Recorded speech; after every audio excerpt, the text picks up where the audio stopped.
Welcome back to OMG Omics. As you know, the field of proteomics is one of the largest that encompasses mass spectrometry, and so we're devoting several episodes to bringing you specific subsets of that. Today, we're going to look at plasma proteomics with our guest, Daniel Hultberg.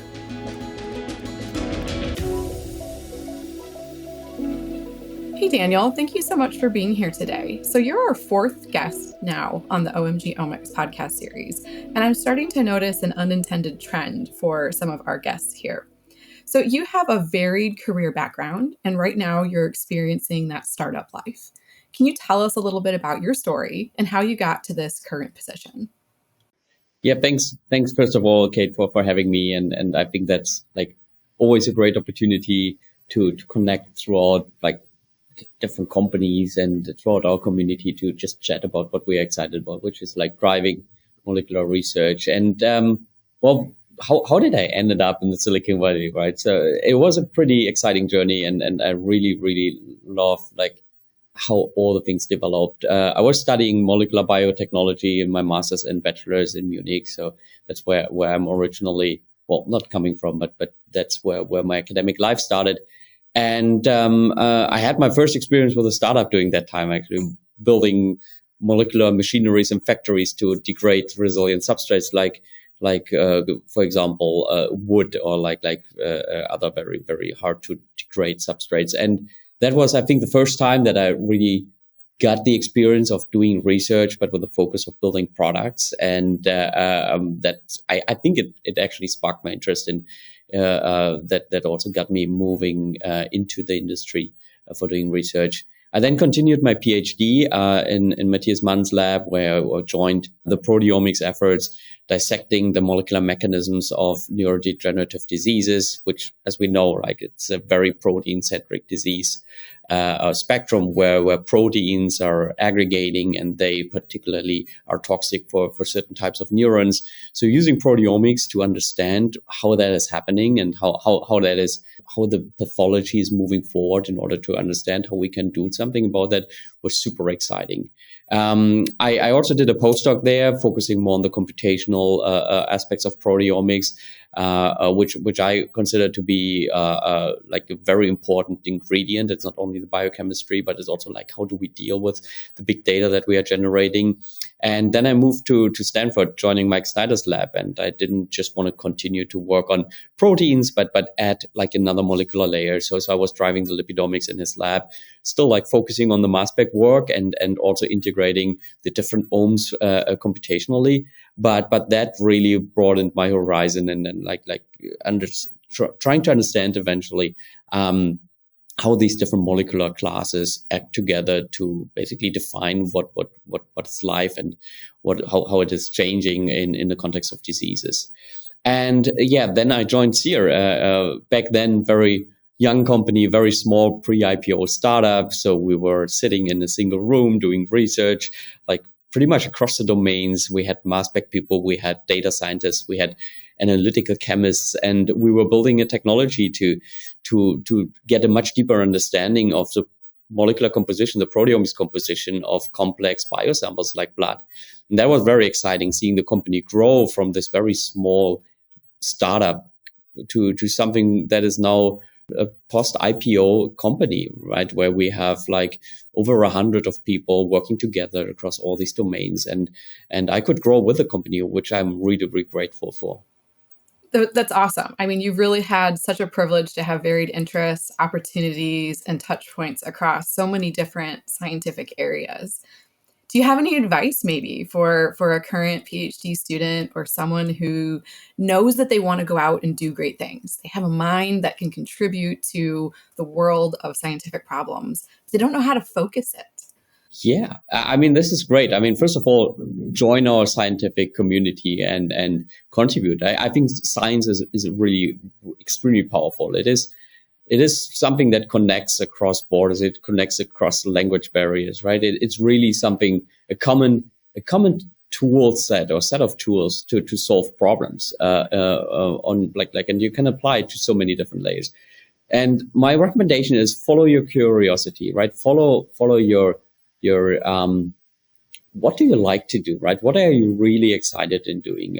Because that will keep you moving. And science is also tough from time to time. I mean, most of the time things don't work out as you anticipated them to work out, because like with every step you do, with every day you do research, you're stepping into some new undiscovered territory, right? So the outcomes are often uncertain. And that is not always easy to stay motivated and engaged, because like it doesn't work out as you thought. So in that sense, like, do what you really love to do, work on the topics that you love to work on, because that will be the fuel for your motivation and you moving forward. And of course, you also want to be a little bit strategic, right? You want to not only think about what you like, but also like, is it getting you where you want to be? Do you want to become an academic? Then, for example, I would say consider to have a more focused biology, because this is what people will be looking for. Talk to friends that are already at that stage. Talk to mentors. Seek out enablers in that field that can help you to get to the next step. If you want to join industry and do research there, which is totally possible, right? Like a strong technology is also very helpful, because it allows you to build something that can be useful for other scientists to apply to different types of biology. But yeah, in the end, I would say my strongest recommendation is like, do what really excites you, because that is in the end the currency that you are generating that keeps you moving. I think you've really hit on part of the theme we've been trying to establish with this podcast, and that's make science work for you. And by following those passions, you're able to do that. One thing that you just said, though, it made me think of being a scientist. We often experience failures, like you just said. How do you, as a VP of a startup company that's now publicly traded, how do you manage to incorporate that into your messaging to your team, and how to not get discouraged? Yeah, I mean, like quite frankly, that is something that is not always easy, right? And as I mentioned, like science inherently is about like actually failing and moving forward. So the key aspect of it is, whenever something doesn't work out, you actually added something to the portfolio of your knowledge. You added a data point that was unexpected, that is outside of your current model, and that helps you to broaden it, right? So whenever everything fits what you already thought would happen, and then the outcome is predictable, and then you basically are not adding, you're confirming. So as a scientist, you have to reframe your like that from time to time, to say like, okay, if it doesn't work out as I expected, if it doesn't work, like I actually added something useful, I learned something. Now I also know that this is not always easy, because it's so much easier to celebrate positive outcomes than it is to reframe something that didn't work. But it is something that you can train, right? And as long as you fail for the right reason, to use that term deliberately, and you learn, you are actually moving forward. And this is also something from a cultural perspective that we have to emphasize, right? It is totally fine if things don't work out, as long as we figure it out as early as possible, and we come up with a solution to the now like obvious like challenge or roadblock, right? We figure out something else. And more generally, science is rarely moving forward in these eureka moments, right? It is more about like this, oh, this is an odd observation. This is something that I did not expect. So it is something that I also try to translate to life in general, right? Like don't always expect that everything will work out, but build tools, build a network that is supportive enough to carry you through the moments where the unexpected happens, and use that as an opportunity to learn and grow.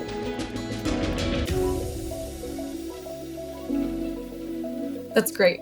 Have you been able to harness any of those eureka moments? Have you had that OMG moment where some of these things come together and you have the next bright idea? Yeah, I mean, like if that happens, that's of course like these are the moments you want to really keep close to you, right? Because they are like the strong motivator, right? That keeps you moving. And if I look back, like I do think being fascinated about the complexity of nature was always like my OMG moments. Like even the very early days, I was super fascinated about astrophysics and just the scale and the mind blowing aspects of the universe itself, right? And it's still like a nerdy hobby of myself to think about that. There's, for example, also nothing more counterintuitive to think about quantum mechanics and how it violates with your intuition. And those are the things that are great about science, because science are, on the one hand, the lenses through which we can see all these like OMG things that are happening around us. But they're also the best way to get us to an answer that gives us a deeper understanding of what it truly means. Like why are we existing? Like why are there things actually rather than nothing? And this is my inherent like curiosity about like and the reason why I want to do science. And more specifically, if, for example, I look back at when I joined Matthias Mann's lab doing my PhD, and I was like exposed to this new mass spec technologies. We had prototypes of mass specs in the lab, and I mean, how crazy is it, right? You take like just a few micrograms of a biological sample, and you get tens of thousands of molecules. Like you quantify them, you basically, it's like a microscope, but you're seeing all these different moving parts, and you understand how they basically construct life, and you get this data, and you are able to address disease-specific questions, and that is really like something that is super exciting. And one more recent example that is slightly related, I would say, is what has now become possible with these new AI tools, these transformer language models, right? Like, I mean, the ChatGPT is a good example, but imagine like 2 years back, like no one would have expected that. But this is how science and technology can move forward, right? It's the unexpected. It's like these eureka moments from time to time. They do happen, right? That people, like, that things are happening that you didn't expect. And then you think, oh my God, I can use that in a maybe very different way. Like ChatGPT, you can write great emails, but the concept of it is even bigger, right? The concept of it, of connecting knowledge, and building context from vast amount of information is something that we can also beautifully use in research. So I think there's way more to come, and it's a really exciting time to do research. I have so many questions buzzing here, but I want to try and keep us focused. And so maybe let's go back to the topic of SEER, because we haven't really talked about the science that you do.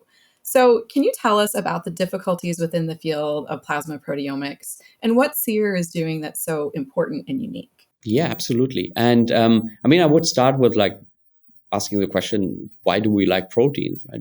Proteins are the functional entities in cells. They are what make a cell act, right? That they define the shape of a cell. They define how a cell interact with other cells.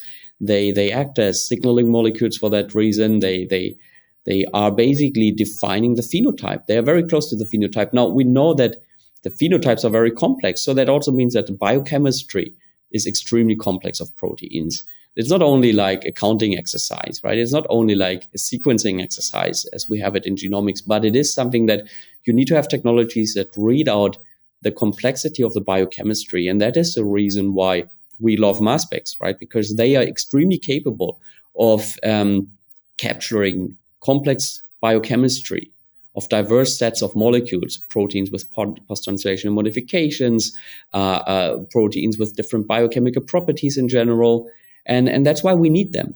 On the other end of the spectrum, we have the challenge that life is complicated and it happens at the log scale. What it means is that proteins have very different abundance ranges and concentrations. For example, take plasma.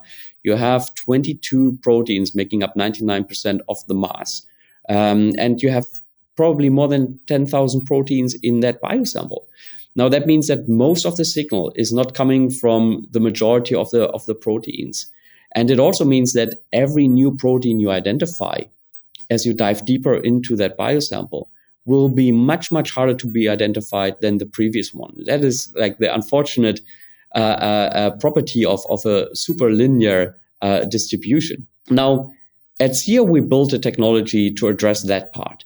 We built a technology where you can dive super deep into the plasma proteome and other complex biosamples by essentially taking that huge amount of information and compressing it to something that is more manageable to the downstream detector, like a mass spec. So you can think of that as like using a technology that does something similar you would do on your computer if you have a very large file and you cannot store it, right? You don't want to delete just parts of it, but you can compress some of the information. You can make it a little bit less redundant, and you make it more accessible and more manageable, for example, to your whatever, your USB drive. Now, what we have built at Seer are nanoparticles that we are engineering, that we are functionalizing to have very specified, very specific properties exposed on the surface. So now when a protein, or actually like a proteome, gets into contact with these nanoparticles, what happens is they form the so-called protein coronas. These are complex molecular assemblies on the outer surface of the particle, driven by the nanobio interactions. And these nanobio interactions can be tuned in a way that they favor certain subsets of the physicochemical space of the proteome. So, for example, you look very attractive as a nanoparticle to proteins that have a negative charge and the capacity to form a hydrogen bond. And now this is perhaps a subset of proteins in your proteome, let's say 10%, right? And you build panels of particles that synergistically probe these property buckets of complex proteomes in order to compress that dynamic range using competition. So, for example, low abundant cytokine might displace a fraction of the high abundant albumin. And by that, you compress that information to something more manageable to your mass spec without needing to sub-select, like which proteins am I interested in and which are not, because these properties are generic enough to capture hundreds, if not thousands of individual proteins. And you can basically do that from a machine learning and engineering side in a way that you understand what proteins could I have, right? And what are the properties that I should interrogate. So we built our core technology around that in order to enable people to have this upfront workflow to get a more accessible dynamic range of these biosamples in a fully automated way, which of course makes it very scalable. And then you can use the latest, greatest mass spec readout technology to get the complexity of the molecular information that was captured on the surface of a particle. So what are the real implications for human health, for patient stratification from Seer's technology? Do you see the immediate ability to start applying this? Is it being applied? Yes, absolutely. And it is exciting to see now, like for a little more than a year, the technology in the hands of customers. And we will see the first papers that are not coming only from Seer, but also from the customers hitting the market, hopefully this year. So this is really exciting. And the way we have an impact on the community is to combine both aspects, like the depths of coverage, so getting like thousands of proteins and complex biosamples like human plasma, but also enabling that at the scale and with a degree of automation and reproducibility that it can translate to hundreds and thousands of samples to be monitored. As we know, like a human population is pretty complex. So it's often not sufficient to just look at a handful of subjects. You will not be able to discover new content because you won't have the statistical power. And that is actually something that Philipp Guy and Matthias Mann pointed out a couple of years ago. They were analyzing the biomarker distribution across the human plasma proteome. And what they observed is the peculiar property of biomarkers to be massively biased towards a few most abundant 100 proteins. And they concluded that, well, this is part due to the incapability of diving deep into the biosample, as well as do it at a scale that you have powered enough data sets to identify a new biomarker. And especially if you're thinking about biomarker signatures that are more complex, for example, a combination of proteins, some of them go up, some of them go down, and that may be indication of like you being on the wrong trajectory in terms of your health. Those complex signatures require a lot of biosamples to account for the biological differences on top of that you have in a human cohort. So at Seer, our technology is connecting these two things, like the very deep dives that were possible, like for a few dozen samples, if you spent a couple of weeks on those, and the very high throughput technologies that were doing hundreds of samples, but only looking at a few high abundant proteins. And we bring that together, combine that with the unbiased readout capabilities of a mass spec, so you're not missing anything. And that we are very confident will lead to a lot of new discoveries. Hundreds of new biomarkers are yet to be discovered, and we are super excited seeing that be driven by our customers. So you talk about the volume of data that you're gaining from being able to do these large scale studies. So that brings its own problems. So what are the bioinformatics tools or methods that you use to be able to get meaningful information from all of this data? That's a fantastic question. And there are a couple of challenges that we were facing, and I think the community was facing or is facing right now, is like scaling some of these tools up to the aspirational tens of thousands of biosamples is actually not trivial. These data sets that we're generating with the mass spec are tremendously complex. For example, like let's take the timsTOF 2 Pro, right? You have like a high resolution mass spec and you get a lot of information. On top of that, you may have eye mobility. That's another level of information. And you generate literally in a study terabytes of data that you need to process in a scalable fashion. And not everyone can employ, especially in academia, like a server farm or has like software engineers that know how to deal with AWS and setting all of that up. So one of our offerings and one of the problems we also want to address is to enable people to not only generate that high quality data at scale, but also being able to process that. And that then is the raw data processing. The next step is making biological, like interpreting the data in the right way. Because again, like you have peptide information, you have proteins, you have abundances, so you have to build tools to deal with the normalization, for example, that is very important, especially when you run larger cohorts, where you are required to normalize a sample that was run today to a sample that is run in a year from now. And all of that, bringing all of that together and make it accessible also for the non-proteomics customers, the people that come from the genomics that may have never run a mass spec, but yeah, they want to basically get to the data. They want to understand which protein is going up, which protein is going down. And get to that point is actually not trivial, but certainly something that we at Seer also help in making possible. So you've worked on a couple of the big problems within plasma proteomics. You've worked on the depth of coverage, because now you can see some of these low abundant species, and then the next one. You've worked on the bioinformatics tools. To me, a non-expert, it seems like a longitudinal study could potentially be another challenge that would be upcoming here. Is that something that you have your eye on, that you have ideas for how to innovate on? Yeah, I do think longitudinal studies are extremely exciting because like they allow us to take every human subject and normalize them by their own baseline, which actually helps a lot dealing with the human heterogeneity. On the other hand, it requires us to again like have a throughput to sample like not only an N of one, but maybe hundreds of subjects, and then over time. And that requires us to have a scalable technology, both at the mass spec, but also at the sample preparation, combined with the depths of coverage.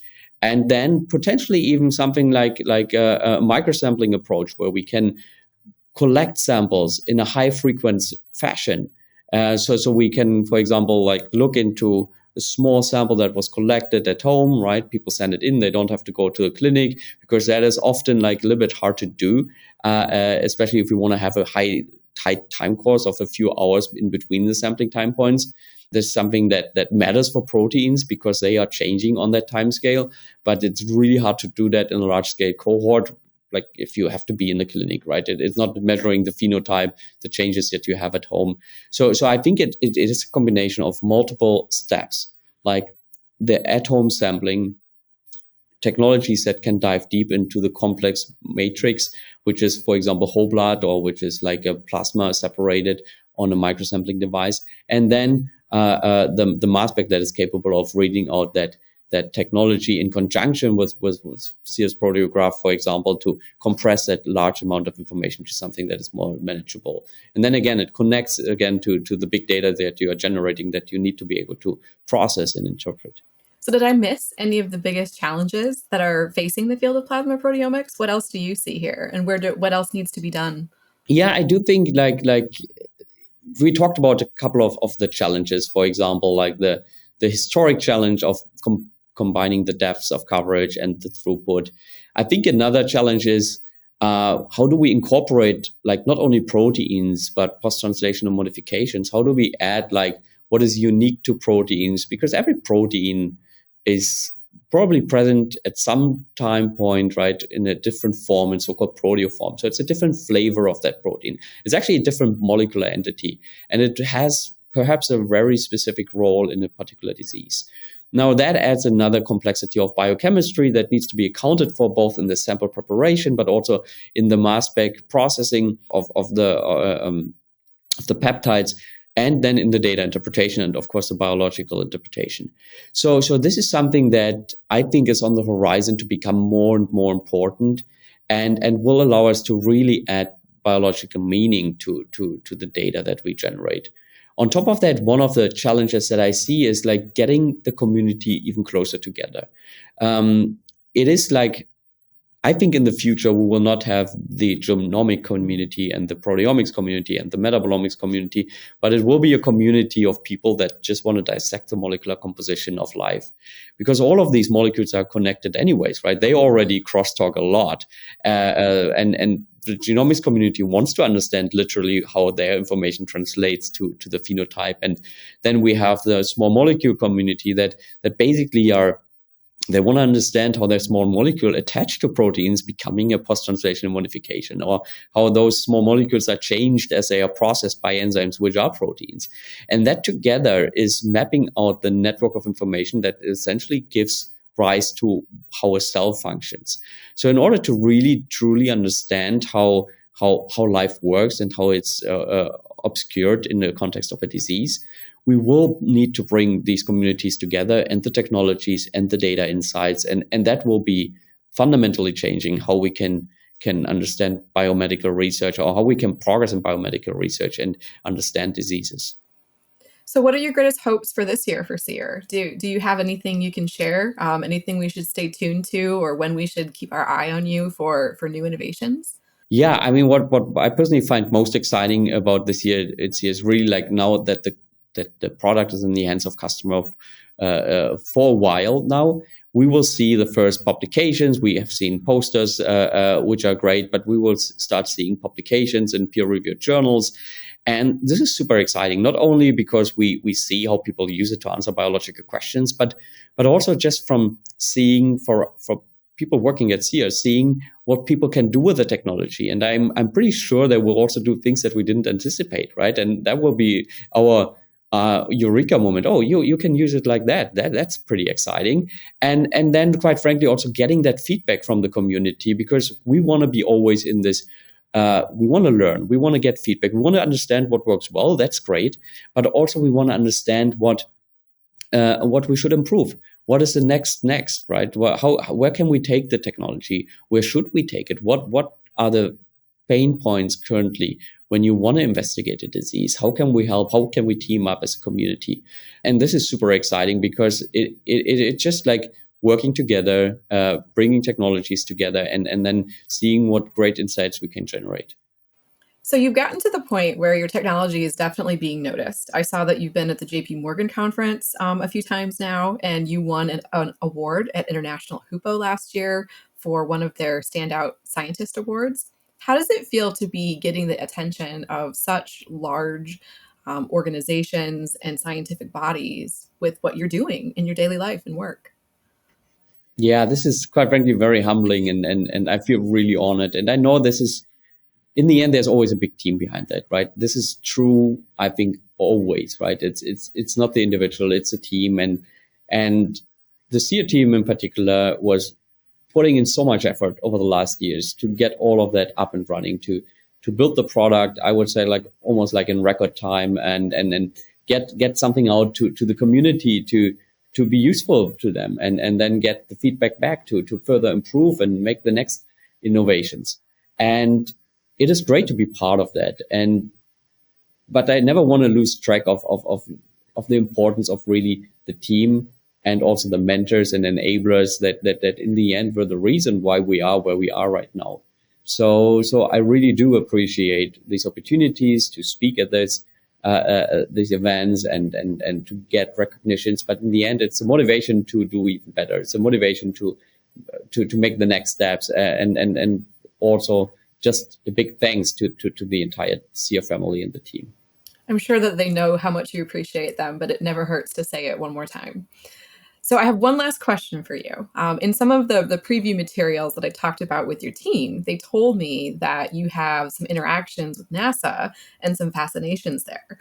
So I also have a NASA story. So I was wondering if you'd be willing to compare, and we could see if the viewers of the podcast will tell us, which one inspires them a little bit differently, maybe.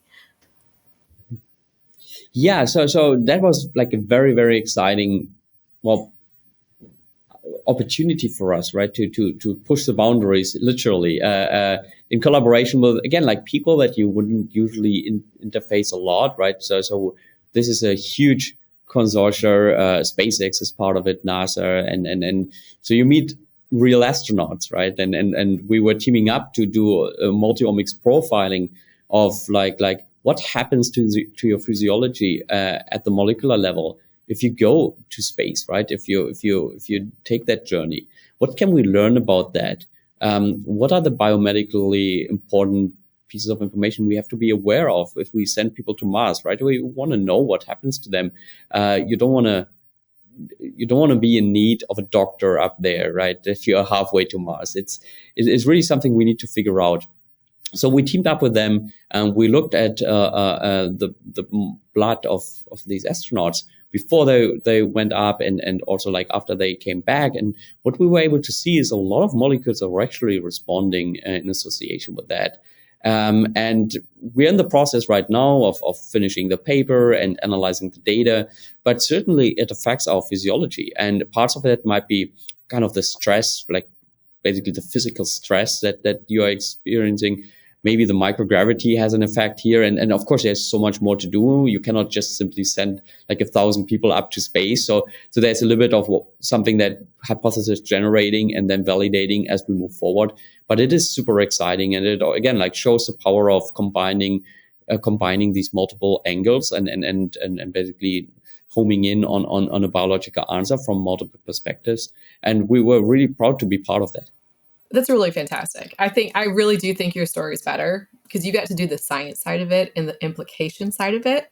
My very brief snippet is when I was an undergraduate, I got to fly with NASA's Vomit Comet and conduct experiments in zero gravity. So maybe we can have our listeners and our viewers tell us if they would rather do the analysis or if they'd rather go to zero gravity. Well, I honestly, I love analysis, but I would take the trip any time. This is really awesome. Yep.